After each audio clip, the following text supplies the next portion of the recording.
I'm just thrilled that people are getting so involved in it and understanding how ludicrous it was for him to say that.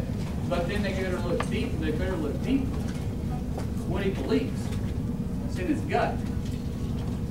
It's in his heart. It's in his mind. And he truly believed what he said. But all of us that's been out there that's ever made a living, we know that's not right.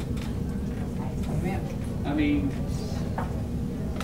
anyway, I'll back express my feelings on that. Did I make it clear? Okay, good.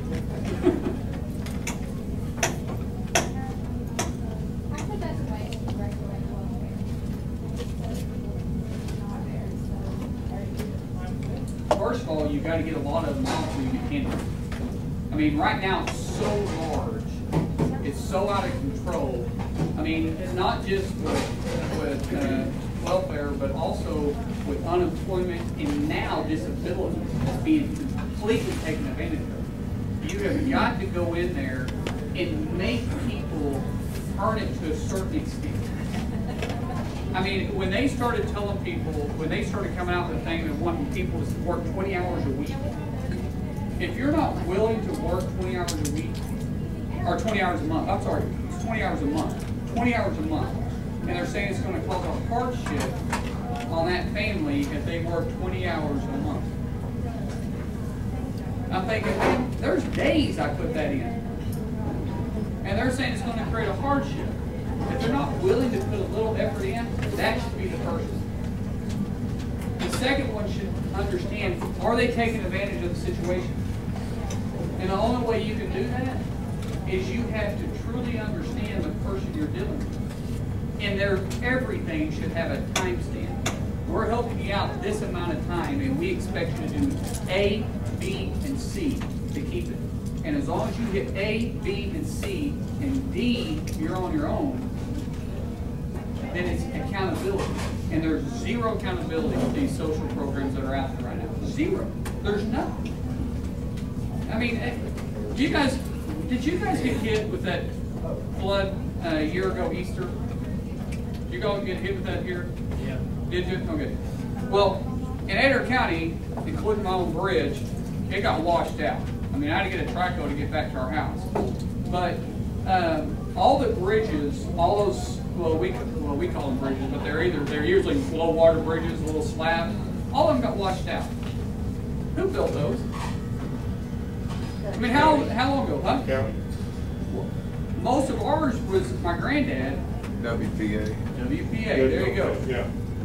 They were built when the first concept, kind of unemployment or welfare first came out, and they were required to go work.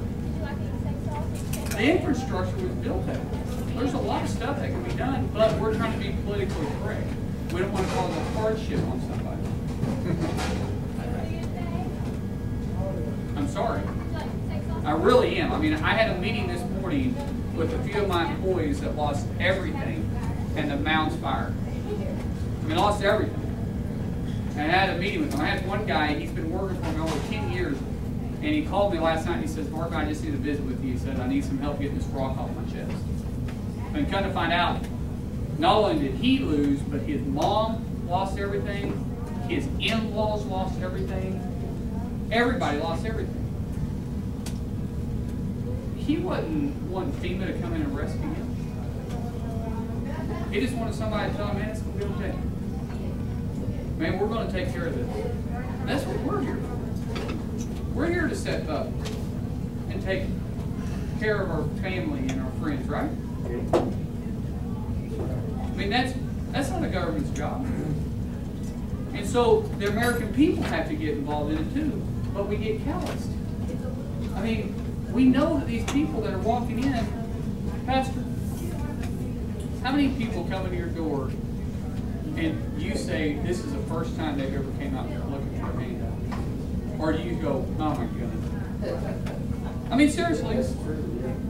I mean, your first reaction is they're working the system.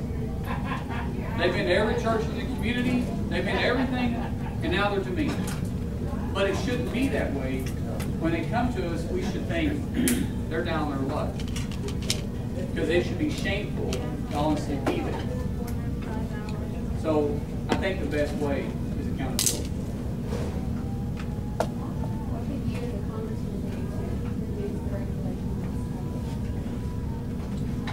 Can we just ask that question?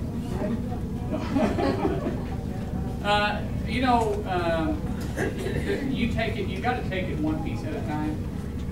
The first thing that you should look at is, one, is the federal government, should they be making that decision first of all inside the state?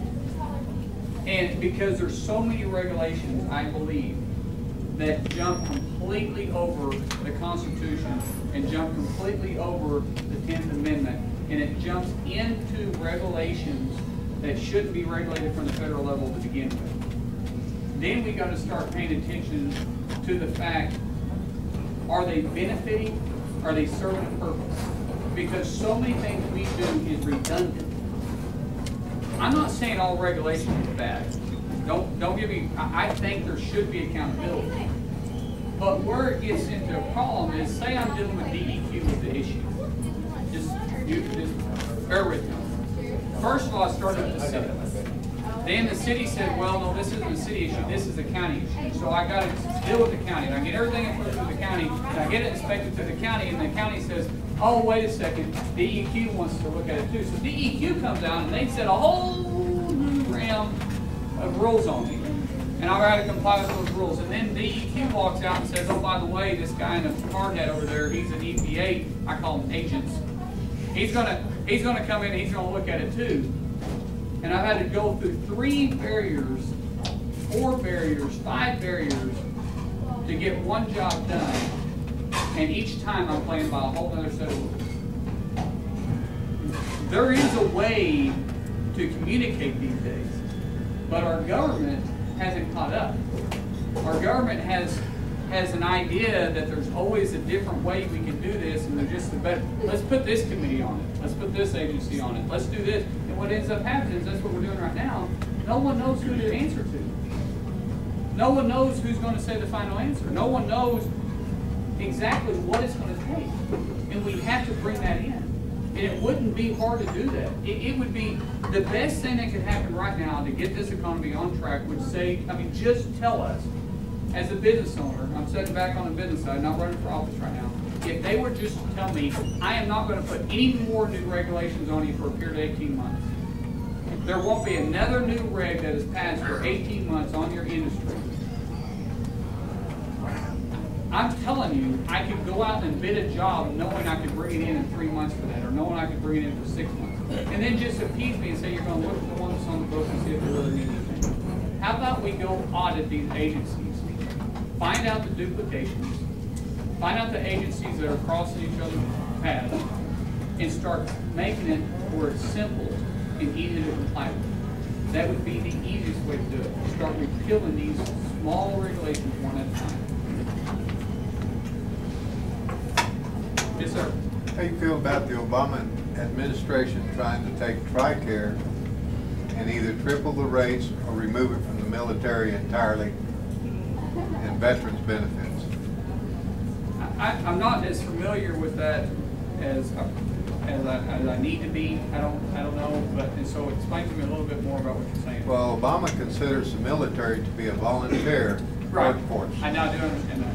And henceforth, they don't need insurance. They can go out and buy private insurance on military pay. I spent 38 years in the military. That's a crock of hooey. I agree. They're not going to do it. It's one of the things that when our men and women in the military signed up for, they told them, we will take care of you. Now Obama is wanting to, I call it crawfish, back out of it, whatever. I call it breaking a promise. He's breaking a promise, or a contract really, because when you sign up on the dotted line, Champus, TRICARE, whatever you want to call it, that was part of the deal for you and these young airmen and Marines and Army and Navy. You take a 24-year-old young man, got a wife, 1 or 2 children in the military, he's not going to go out here and pay $1,200 a month for a health insurance policy. It's just not on his pay. I agree. It's just not going to happen. You know, it's the same thing what they're doing with the budget right now. They're looking at the military to be able to carry the bundle load, but they're not looking at their own back door. I mean, they're wanting to cut the military back to the levels pre-World War II. Right. In strength and manning and equipment. And what happened? Over the next 10 years. Over the next 10 years. Right. And what happened to us back then? Yeah. We got caught. The way you don't get jumped on by other nations is to be the strongest nation, not the most aggressive, but to be the strongest. Right. And the guys and gals coming back from Iraq and Afghanistan, the Saudi war, they've got a little deal now that say Private Joe Bag of Donuts gets a leg blown off, they rehab him, they get him in, they do great work, and instead of putting him on a disability, they'll give him $200,000. And to a young man, say 25, 26, 200,000, he's got a wife, that's a lot of money, and it is. Instead of paying this young man $3,000 a month total disability. Well, when he takes that money and the 200,000 is gone, he goes, oops, I boo-boo, and he goes back to try to get his VA benefits, they say, no, we've already bought you out. Right. And he's not told, he or she is not told that up front. And to get his VA benefits, I work with veterans quite a bit, and to get his VA benefits, he's got to pay the 200,000 back. And you know, it's kind of a catch-22 for it. Well, it just shows that it's about self-service right now. Yeah. And it comes, it's, you know, I even go a little step further. Why is it that I'm going to be set on a salary of like $175,000, and I'm going up and I'm serving in Washington, D.C., and yet we got men and women that's putting their butt on the line, and they're going in for $1,200 a month. Yeah. Now you tell me which job is more dangerous. Right, 7 days a week, they don't get to come home, they don't get a plane ride back. No. They can't just voluntarily take off. No. You know, they can't, you know, be like, you know, I can't think of his name, Reverend Jackson's son, that just disappears for all these times. It'd be AWOL. You can't just. You still go to jail for being AWOL, by the way. Well, I would imagine, I would hope so. But our elected officials aren't held even close to the same standard, and their pay is so disproportionate. I mean, and yet they're constantly putting more strain, like I said, back on the military because it's an easy target. Yeah. Very easy target, and well, for one thing, it's an easy target, and the chiefs of staff and they're great men, of course, but if the president wants something, they work directly for him. Sure. So they're going to bring him back like they done a study on the TRICARE, the insurance. Well, we could probably double the rates and that'd be all right. Well, that's what he wanted to hear. Those generals are not going to go back and say, Mr. President, you don't really be needing to do this to the guy. Well, that's what I say. They're an easy target. I mean, it's the commander-in-chief. Because he's the one jerking their chain. Yeah. But I'll tell you right now, the only two committees that I agreed that I wanted to be on, that I voiced my opinion, is the Small Business Oversight and the Veteran Affairs. And I was blown away when I was told, I'm not going to tell you by who, but I was told by a group in Washington, D.C. that said, oh, the Veteran Affairs won't be any problem, or won't be any problem. Won't be any problem. I said, oh, really? Why? They said, well, it doesn't raise much money. It was the first time I realized that committees, they're not because the person has a passion for it, it's because about fundraising. I had no idea. I mean, am I the only one that was that bliss by that? I just didn't have a clue. And it's sad because we're going out there to serve. I mean, that's why I'm going. That's why I'm running for this office. It's to serve. And when it becomes a career, you're not serving anybody but yourself. Period. And so my best way to answer that, sir, is that I'll be fighting for the military and for the veterans